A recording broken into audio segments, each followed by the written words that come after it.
November 2022, luxury fashion house Balenciaga came under fierce social outcry after posting their spring 2023 advertising campaign.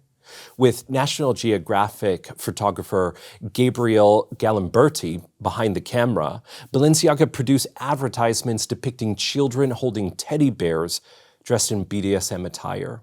BDSM being the abbreviation for bondage and discipline, domination and submission, and sadism and masochism.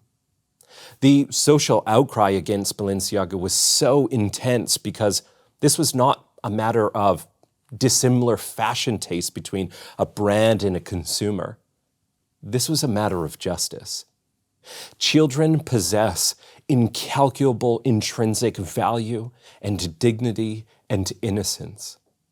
It is not right or okay to sexualize them. We have a duty to protect, and we ought to. The ruling or judgment against Balenciaga was a profound good brought about by our culture and the law. It is good to bring those who harm children to justice. And if we simply turned a blind eye to such a horrific situation, then we too would be acting unjustly. Thankfully, the ad campaign was swiftly purged from the internet, and legal action against the company followed. In the Old Testament, specifically the book of Joshua, or in Hebrew, Yehoshua, we feel similar moral intuitions boiling to the surface. At this point in the biblical story, to our bewilderment, it appears that God is commanding the merciless slaughter of not just adults and animals, but of children. In the book of Joshua alone, the phrase utterly destroy is commanded over a dozen times. Perhaps the most well-known and often cited instance is Joshua 6:21. In the aftermath of another war, we read, quote, "And they utterly destroyed all that was in the city, both man and woman, young and old, ox and sheep and donkey, with the edge of the sword," end quote.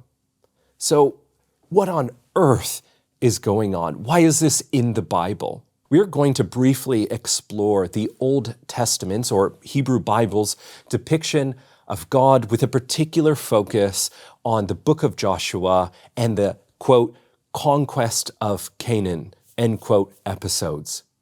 This is an extremely relevant topic for a number of reasons. Two salient reasons are as follows.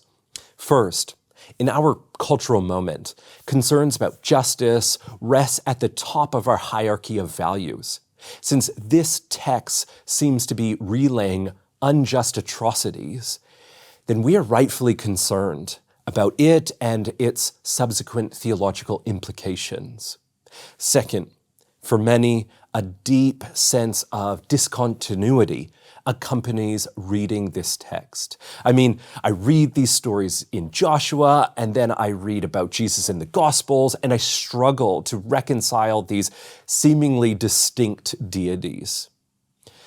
Both reasons are all the more exacerbated when we read books like The God Delusion by Oxford professor Richard Dawkins. He famously writes, quote, "The God of the Old Testament is arguably the most unpleasant character in all fiction, jealous and proud of it, a petty, unjust, unforgiving control freak, a vindictive, bloodthirsty ethnic cleanser, a misogynistic, homophobic, racist, infanticidal, genocidal, filicidal, pestilential, megalomaniacal, sadomasochistic, capriciously malevolent bully."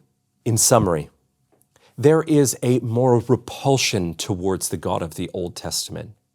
It is a repulsion that is not entirely dissimilar to our outcry against Balenciaga. It is a moral objection against the God of the Old Testament, and the logic is as follows. If such accounts of God are literally true, then God is commanding and sanctioning unwarranted harm, especially towards the innocent. If such accounts of God are literally true, then this God is immoral, unjust. Therefore, this God we read about in Joshua is, in fact, a God of war and not one of justice. As Emeritus Professor of Philosophy Raymond D. Bradley from Simon Fraser University, an atheist, writes, "Consider the case in which God commands Joshua to slaughter virtually every inhabitant of the land of Canaan. The story commences in chapter 6 of the book of Joshua, telling how the hero and his army conquer the ancient city of Jericho, where they, quote, utterly destroy everything in the city, both man and woman, young and old. Then in chapter 7 through 12, it treats us to a chilling chronicle of 31 kingdoms and all the cities therein that fell victim to Joshua and God's genocidal policies. Time and again, we read the phrases, he utterly destroyed every person who was in it. He left no survivor, and there was no one left who breathed," end quote. Consequently, this results in some embracing atheism or others agnosticism. I just simply can't believe in a God like that. And others embracing a Christianity which seeks to unhitch itself from the Old Testament, whether it be a version of Marcionism, that the God of the Old Testament is a false God, or like Andy Stanley, who advocates for a more New Testament-focused approach to Christianity for evangelistic reasons. The book of Joshua takes place after Yahweh, or God, liberates the nation of Israel from slavery and oppression in Egypt. So, recounting the slavery in Egypt, quote, "Come, we must deal shrewdly with them, or they will become even more numerous, and if war breaks out, will join our enemies, fight against us, and leave the country." So they put slave masters over them to oppress them with forced labor, and they built Pithom and Ramesses as store cities for Pharaoh. But the more they were oppressed, the more they multiplied and spread. So the Egyptians came to dread the Israelites and worked them ruthlessly, end quote. So Israel also begins to experience, in conjunction with their slavery, a slow genocide. Pharaoh issues the executive order to kill Hebrew baby boys. Quote, "Then Pharaoh gave this order to all his people. Every Hebrew boy that is born, you must throw into the Nile, but let every girl live," end quote. Now, this is critical background information for us to bear in mind because it will play an important role for our overall understanding of the book of Joshua. As the oppression of Israel by the superpower Egypt continues, Yahweh steps onto the scene. With the question of, is God a God of war or a God of justice? Yahweh's character and disposition here towards the oppressed nation is telling. Yahweh hears and is moved by their cries for liberation and justice. Quote, "The Israelites groaned in their slavery and cried out, and their cry for help because of their slavery went up to God. God heard their groaning, and he remembered his covenant with Abraham, with Isaac, and with Jacob. So God looked on the Israelites and was concerned about them." As one continues, you begin reading a story about a God who deeply cares about injustice and suffering and evil.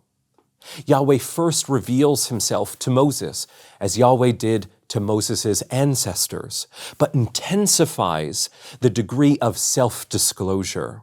This is often referred to as the great revelation of who Yahweh is. We read in this story, quote, "God also said to Moses, 'I am Yahweh.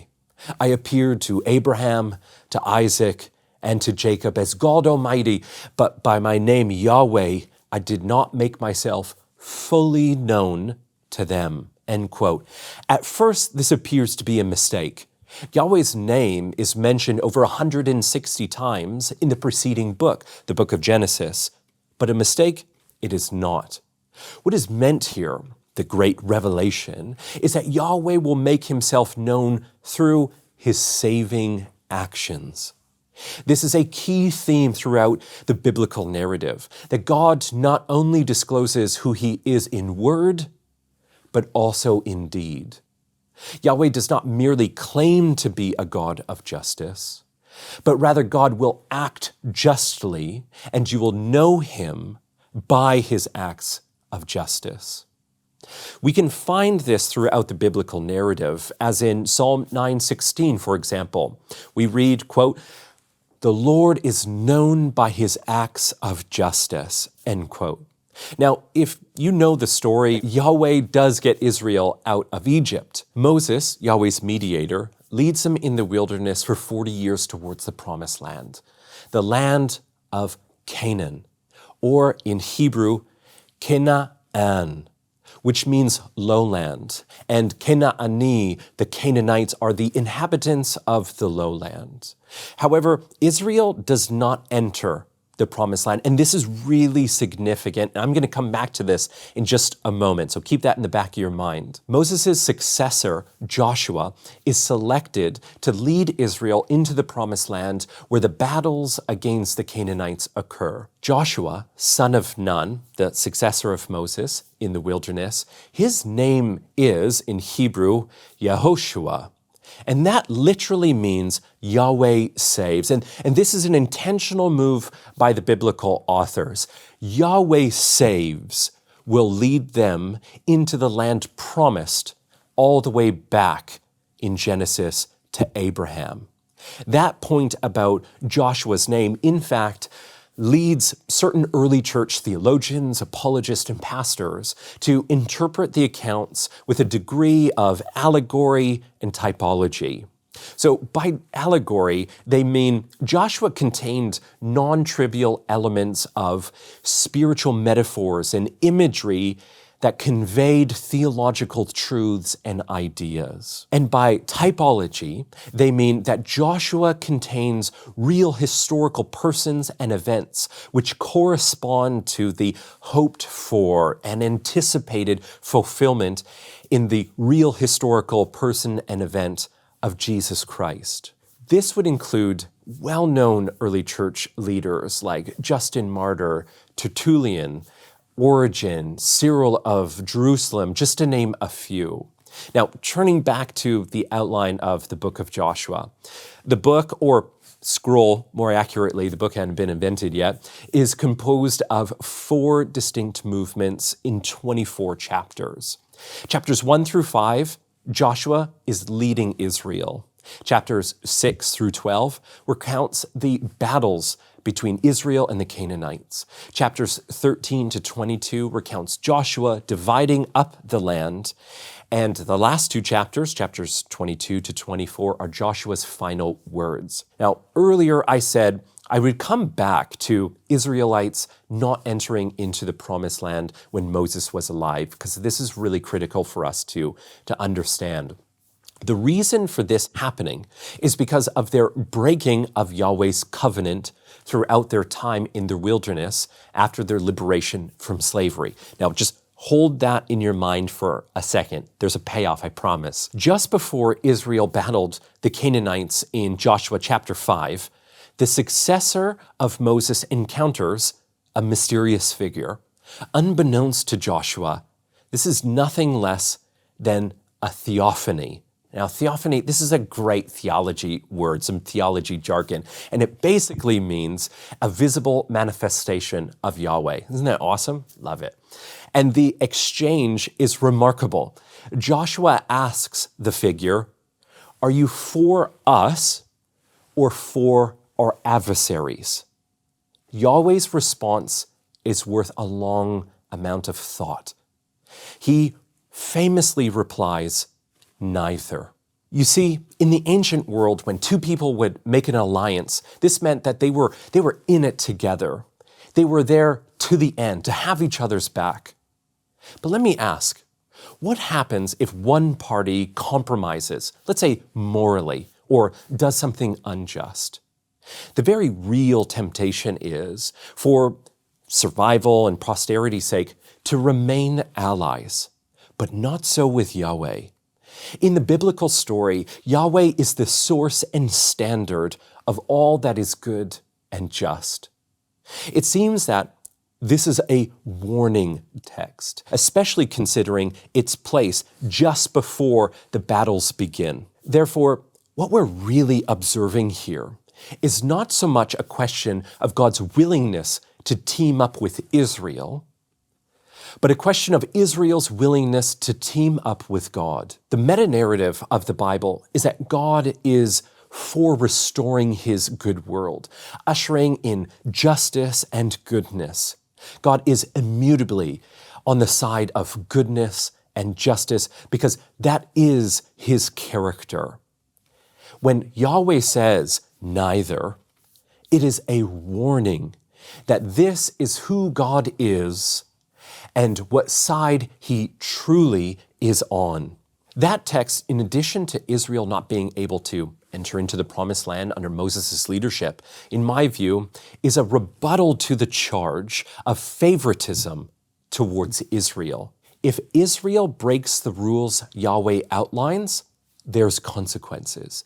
If Israel fails to be on the side of justice, there's consequences. In fact, as we read Joshua 7, we can observe this in action, which is astonishing because you would think that they would airbrush this embarrassing episode out of the text, but they faithfully preserve the memory. Quote, "But the Israelites were unfaithful in regard to the devoted things. Achan, son of Carmi, the son of Zimri, the son of Zerah of the tribe of Judah, took some of them. So the Lord's anger burned against Israel." So the result of evil on the part of Israel in the midst of the battles in Canaan is that they lose a sizable portion of their army to the people of Ai. Christian Hofreiter, author of Making Sense of Old Testament Genocide, summarizes this point well. Quote, "Both the Old and New Testament presents a moral portrait of a God who judges evil. One of the means of God's judgment in the pages of the Old Testament is war. And it's extremely important to note at this point that God's chosen people, Israel, are not always the ones who are bringing about God's will on the battlefield.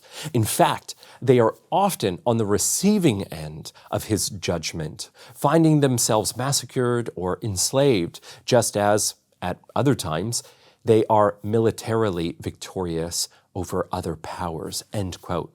Therefore, what is often overlooked when reading the book of Joshua is that the ethical standard which Israel is held to is amongst the highest in the entire Bible.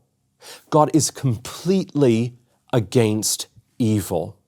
Combatants cannot merely do whatever they wish to do just because they're from Israel. They are extremely accountable for their actions. Now, this leaves us still with so many questions, rightfully so. What we covered here was the outline, the structure of the book of Joshua, and that's going to help us to cover more ground in videos to come. Thank you. Hey guys, how you doing? It's me, Tom Cousins. Here's the Ocker Studio.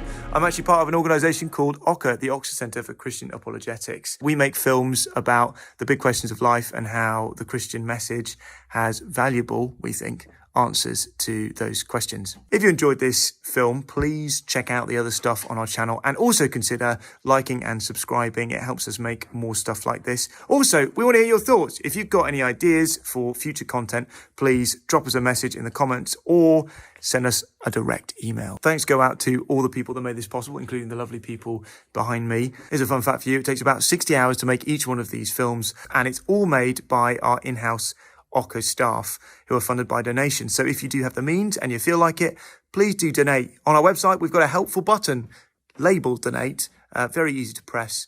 All right, God bless you guys. Bye.